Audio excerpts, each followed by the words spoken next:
meus amigos do Direito Penal em Foco, foca no penal aqui só um pouquinho, porque para essa semana eu separei um tema muito interessante. E vamos direto ao ponto, porque na última quinta-feira, dia 9 de setembro de 2020, o Senado Federal aprovou o projeto de lei número 1095 de 2019, que prevê a possibilidade de ser aumentada a pena para aquele indivíduo que venha praticar crime de maus tratos contra cães e gatos.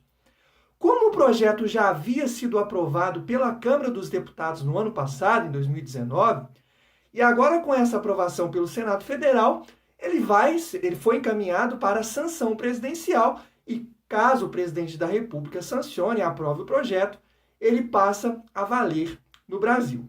Vamos entender melhor do que se trata esse projeto de lei?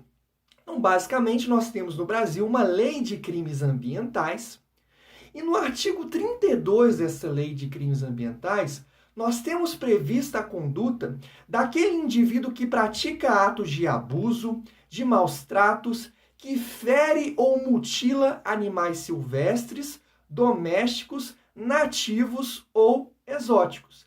E para esse indivíduo, a pena é de detenção de 3 meses a 1 ano e multa. O que esse projeto de lei visa alterar? O que esse projeto de lei pretende modificar? Ele pretende introduzir um parágrafo 1º a esse artigo 32, que busca punir com pena de reclusão de 2 a 5 anos, multa e proibição de guarda aquele indivíduo que praticar isso que eu acabei de ler, aquele ato de mutilação, de abuso, de maus tratos, de ferir, só que restringe somente para os cães e gatos. Então, a partir da aprovação desse projeto, da sanção presidencial, e a partir do momento em que esse projeto iniciar a sua vigência e se tornar uma lei, deixar de ser um projeto de lei e se tornar uma lei, aquele que praticar maus tratos, mutilação, ferimentos contra cães e gatos, ele passará a ser punido com pena de reclusão de 2 a 5 anos, multa e proibição de guarda. Não vai poder ter guarda sobre animais domésticos, sobre esses animais. Qual é a razão de ser? Por que esse projeto foi aprovado? E por que ele está indo para a sanção presidencial?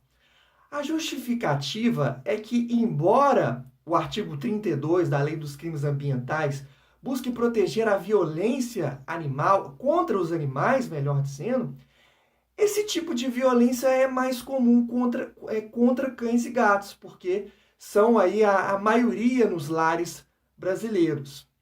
Inclusive, um dos senadores chegou a informar que durante esse período de pandemia que nós estamos vivendo, houve um aumento de mais de 80% na violência contra cães e gatos no Brasil, se nós formos comparar com o mesmo período do ano passado. Então, realmente é uma mudança, um aumento gritante, um aumento muito significativo. Então, a primeira explicação é essa, porque embora haja violência contra animais, essa violência, de forma majoritária, na sua maioria, é praticada contra cães e gatos. A outra razão, e aí ela é muito mais pertinente ao direito civil do que ao direito penal, mas acho que vale a pena comentar, se deve a um processo que tem ocorrido no direito civil da chamada descoisificação dos animais. Hoje os animais, principalmente os animais domésticos, os cães e os gatos, eles são tratados, isso não é só no Brasil, como verdadeiros membros da família. Descoisificar é deixar de considerar como coisa. O que é uma coisa? Isso aqui, por exemplo, um livro é uma coisa. É um ser inanimado. Coisa é aquilo que é suscetível de apropriação. Eu me torno proprietário daquilo. Mas há o entendimento de que os animais, eles são mais do que isso. Há, inclusive, estudos que vêm demonstrando que os animais, eles têm sentimentos. Claro que um sentimento não tão avançado, se é que eu posso dizer assim, do que o ser humano. Mas há sentimentos e eles são suscetíveis a sofrer, por exemplo, sofrimentos de índole, de natureza psicológica. Então, por isso que essa questão, essa causa animal, ela cada vez mais vem ganhando destaque no Brasil e no mundo. E aí o nosso legislador, atento a essa causa animal, a esse processo de descoisificação dos animais, que agora são vistos como seres sencientes, ou seja, seres passíveis de sentimentos, embora talvez numa escala menor do que os seres humanos, mas seres passíveis de sentimentos, de sofrimento, o nosso legislador vem e aprova esse projeto de lei e propõe esse projeto de lei e aprova esse projeto de lei justamente para coibir atos de violência contra os animais. Mas, como tudo no direito, e nesse caso não é diferente, os amigos vão perceber que em outros vídeos eu falarei a mesma coisa.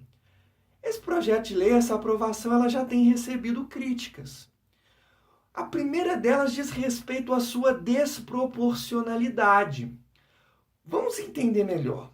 Se eu, Vitor, pratico um crime de lesão corporal leve contra um indivíduo qualquer, contra uma pessoa qualquer, eu posso ser submetido a uma pena de detenção de 3 meses a 1 ano. Lesão corporal leve contra uma pessoa, pena de detenção de 3 meses a 1 ano. Se eu pratico uma lesão corporal grave, por exemplo, coloco essa pessoa sobre o risco de vida, eu posso ser submetido a uma pena de reclusão de 1 a 5 anos.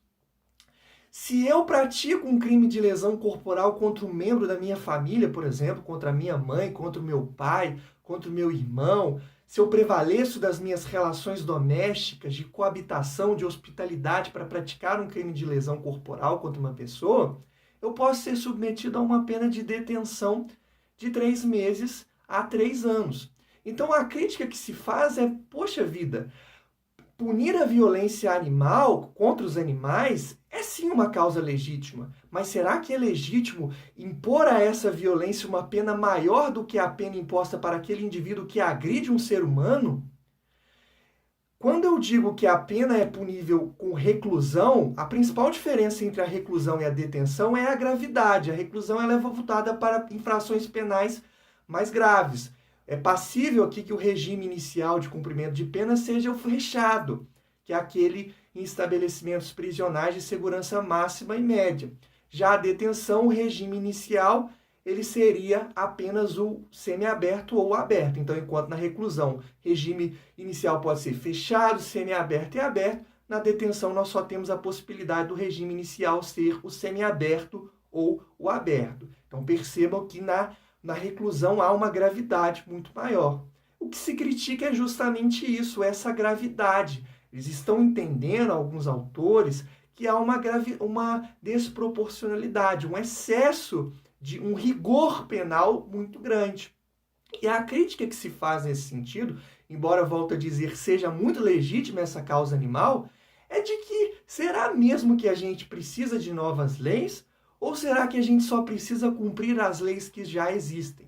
Porque, infelizmente, no Brasil há o que nós chamamos de um simbolismo penal.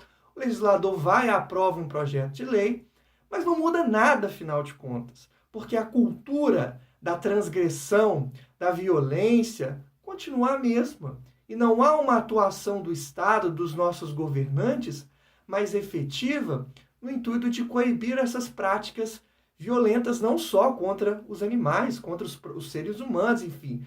Coibir aquelas práticas que possam ensejar, que possam possibilitar a interferência do direito penal.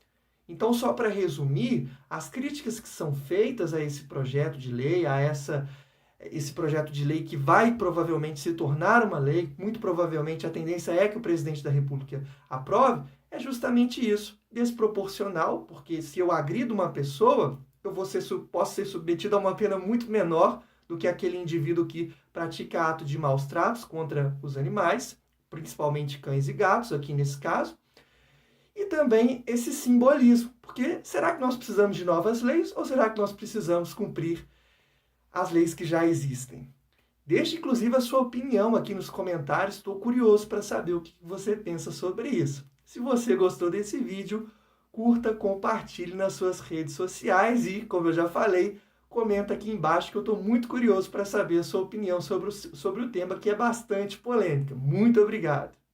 Olá, o Barbacena Online convida você para participar de nosso canal. É muito fácil, curta o vídeo, clique no botão de se inscrever aqui embaixo e no sininho para receber notificações sempre que tivermos um novo vídeo. Aqui tem conteúdo de qualidade.